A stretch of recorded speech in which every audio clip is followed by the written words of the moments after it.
Vous écoutez Europe 1, il est 8h17. L'interview politique d'Europe 1, Jean-Pierre Elkabbach de retour de Lille. Vous recevez ce matin Jean-Christophe Cambadélis, le premier secrétaire du Parti Socialiste. Messieurs, c'est à vous. Eh bien, justement, avec vous, essayons un effort de clarté. Bienvenue Jean-Christophe Cambadélis, bonjour. Bonjour. Comme vous avez regardé le débat d'hier, Europe 1 e-télé, qui a émergé de cette première confrontation exclusive faite à Lille? Je crois que c'est le Ch'ti du Nord qui l'a emporté, celui qui est ancré dans son territoire, c'est-à-dire Pierre de Saint-Ignon, face aux deux nationaux. Par hasard, c'est face le aux deux socialiste. nationaux. Hein, Face aux deux nationaux qui sont de passage, c'était visible. Ils parlaient déjà comme s'ils étaient dans la présidentielle, s'occupant peu de ce qui se passe sur le terrain et des gens du Nord, du Pas-de-Calais, du Picardie. Pierre de Saint-Ignon, c'est vrai, a tenu sa place, on ne le connaissait pas. Hein, il avait besoin de notoriété, là il est apparu, mais avec deux erreurs. Une, le lycée Averroès, ambigu, créé, dirigé par Amar Lasfar, qui est le président de l'UOIF, et deux, sur les migrants à Calais. Et pour Calais, Xavier Bertrand réclame avec la maire de Calais l'armée en soutien des policiers. Est-ce que c'est une solution ? Je ne crois pas que ça soit une solution. Et Pierre de Saint-Ignon a eu raison de dire si on met l'armée partout, on la met nulle part. Aujourd'hui, la France est encore capable, avec ses forces de l'ordre, de faire face à des situations comme on les connaît à Calais. Encore un exemple. Dans le débat, Marine Le Pen s'est montrée floue sur la région Nord, déterminée pour 2015 et 2017, et en même temps surprise et secouée par la véhémence de Xavier Bertrand contre le Front National. Est-ce que vous le mettez maintenant encore dans le même sac que le Front National ? Vous estimez qu'il y a une connivence entre lui et eux ? Est-ce qu'il est fréquentable pour vous ? Oui, tout le monde est fréquentable, nous sommes en démocratie. Mais quelquefois vous jetiez l'anathème sur tel ou tel. Hein ? Mais je continue.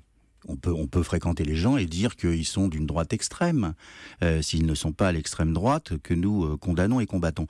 Donc évidemment, il y a des propos qui sont formellement opposés à Madame Marine Le Pen, mais ça n'efface pas ce que Xavier Bertrand a dit. Xavier Bertrand tourne le dos à la tradition de la droite démocrate chrétienne dans le Nord.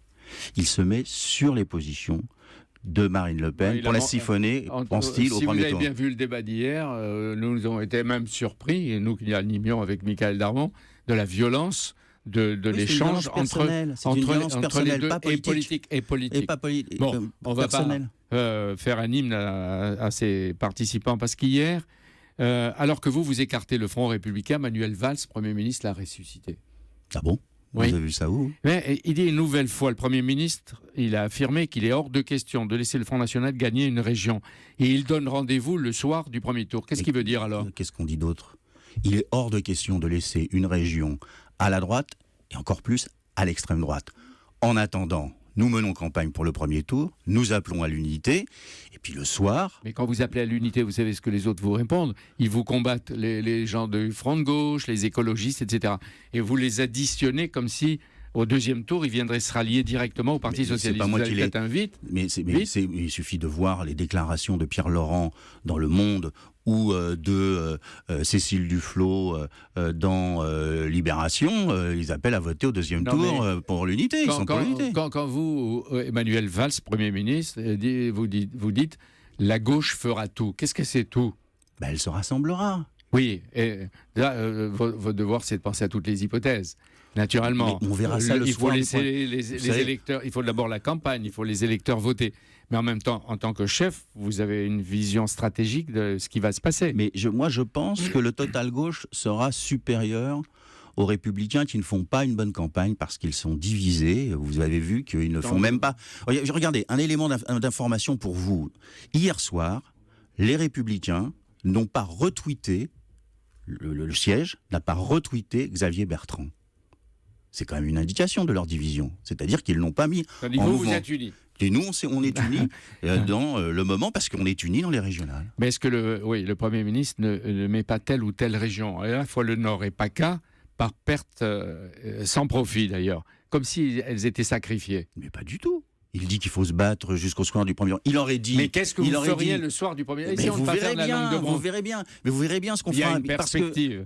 Parce que aujourd'hui, on se bat pour sortir en tête au premier tour. Voilà, on se bat parce que la droite veut défaire ce que l'ensemble de la gauche a fait dans les régions, et l'extrême droite veut défaire la République. On ne met pas sur le même plan, mais c'est un combat, c'est notre à nous. Oui. Face au Nini de Nicolas Sarkozy. Mais au deuxième tour, vous savez mieux que moi que rester, c'est faire, si vous êtes en troisième position ou en deuxième mal placé, c'est faire gagner le Front National. Mais écoutez, il y a 13 régions. On prendra une décision sur les 13 régions. Il y aura, je vous le dis, un bureau national extraordinaire du Parti Socialiste le soir, comme à chaque fois, et nous étudierons les résultats et nous prendrons les décisions pour gagner les régions. On peut imaginer malgré tout un Front républicain. Vous ne l'excluez pas, vous, Jean-Christophe Cambadélis. Je n'exclus rien, mais ma pensée première est pour gagner le premier tour. Mais vous n'excluez pas le Front républicain. Mais écoutez, ça fait 30 ans que je me bats pour que l'ensemble des Républicains soient contre le Front National. Donc il n'y avait pas de problème. Je sais ce que je dirais, ce que je proposerais. Mais la question essentielle aujourd'hui, la bataille essentielle aujourd'hui, c'est de faire barrage à la droite, qui sera plus souvent en compétition avec nous. Évidemment. Et bien sûr, mais si vous avez à choisir entre un Front National, le moment venu, entre un Front National et une droite républicaine, les seuls qui n'ont pas choisi, c'est les Républicains. À chaque fois qu'il y a eu un socialiste face à un Front National, ils ont fait nini. Mais pas le Parti Socialiste. Jamais. Entre les deux, qui vous choisiriez ? Mais écoutez, je ne suis pas dans cette situation, donc je ne me projette pas dans cette situation. Avec Nicolas Sarkozy, vous avez beaucoup échangé à propos de l'émission qui n'a pas eu lieu sur France 2. Qu'est-ce que cette première démarche peut augurer pour la suite ? Je crois que cette première démarche démontre que le nini de M. Sarkozy a fait long feu, puisqu'il discute avec le Parti Socialiste par rapport à Mme Marine Le Pen. Autrement dit, c'est bon signe pour l'un et pour l'autre. Je n'en sais rien. Vous êtes en train de dire que Nicolas Sarkozy se recentre. Tiens, c'est intéressant. Mais je vois que Nicolas Sarkozy prend en compte le fait que le nini ne fonctionne pas. Bon, et que la stratégie qui a été fixée par les Républicains, qui est d'aller sur les terres du Front National, renforce le Front National. C'est une indication. Donc il y a une rupture. Donc, deuxièmement, nous sommes dans une phase de débanalisation du Front National. Pourquoi ? Parce que ce n'est pas simplement les déclarations de Mme Marine Le Pen, c'est que tout le monde voit ce qui est en train de se passer en Europe. Que ce soit en Autriche, que ce soit en Pologne, que ce soit en Suisse, on voit qu'il y a une radicalisation d'un souverainisme xénophobe. Et ceci peut percuter la France et la mettre dans les plus grandes difficultés. Donc il faut trouver les solutions aux vrais problèmes et pas se contenter c'est pour ça qu'il faut faire une campagne. C'est pour ça qu'il faut faire une campagne sur ce qui intéresse les gens, c'est-à-dire qu'est-ce que l'on va faire sur le transport scolaire, qu'est-ce que l'on va faire sur les livres, la sécurité, etc. Voilà. C'est ça les campagnes régionales. Les Républicains, donc à la Juppé, Fillon, Bertrand, Sarkozy, sont pour vous des Républicains. Mais écoutez, je n'entends pas Juppé. Juppé est le grand absent de ce moment. Je n'en sais rien. Pourquoi on ne l'entend pas ? Alors qu'il y a un débat qui a l'air de passionner la presse, on ne l'entend pas. On n'entend pas M. Bayrou.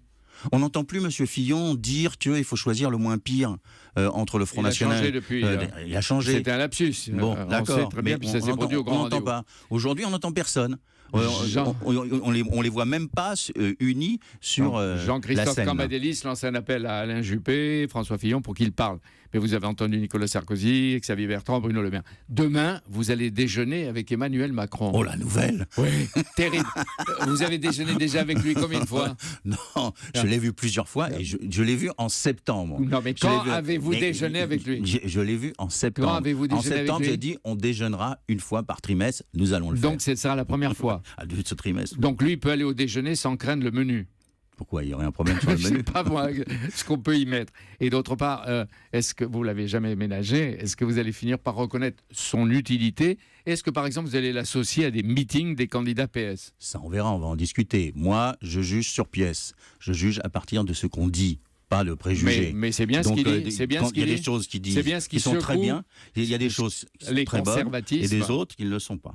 Alors, mais, en tout cas, merci d'être venu. On verra s'il y a avec l'iconoclaste, il y a une réconciliation réelle ou de façade. Merci d'être venu. Si vous faites entrer plat, fromage et dessert, monsieur Cambadélis. Absolument, je vous dirai le menu. Merci d'être venu. Aussi, mange que de la salade. Ce matin. Demain, c'est Christian Noyer, gouverneur de la Banque de France, pour quelques jours encore, qui sera votre invité. Absolument, Jean-Pierre, les adieux du gouverneur de la Banque de France. Voilà, merci.